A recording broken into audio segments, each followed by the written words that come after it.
nəticələnə bilər. Belə ki, qısa müddətdə çox kilo atarsaq, bədənimiz bunu bir problem kimi görür və bütün rezervlərini tez zamanda bitirməməsi üçün ekstra rezerv toplayır özünə. Yəni ekstra depo yaradır ki, bu da yenidən kökəlməyimizə səbəb olur. Bunun əvəzinə uzun müddətli bir arıqlama planlamaq daha faydalıdır. Təbii ki, burada qidalanma ilə yanaşı hərəkətin də böyük rolu var.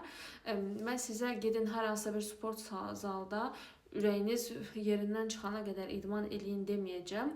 Bunun əvəzində, məsələn, gündəlik yürüyüşlər təşkil etmək, hər gün 20 dəqiqə, yarım saat ya da həftədə 4-5 dəfə bu yürüyüşləri təşkil etmək özü belə uzun vədədə sizin bədəninizə edəcəyiniz çox möhtəşəm yatırımlardan biridir. Həmçinin də qaraciyər yağlanmasına qarşı edə biləcəyimiz effektiv üsullardan da biridir. Və 4-cü punktumuz, əgər siz qəbul edirsinizsə, spirtli içkiləri mümkün qədər azaltmaq və mümkündürsə əgər dayandırmaq.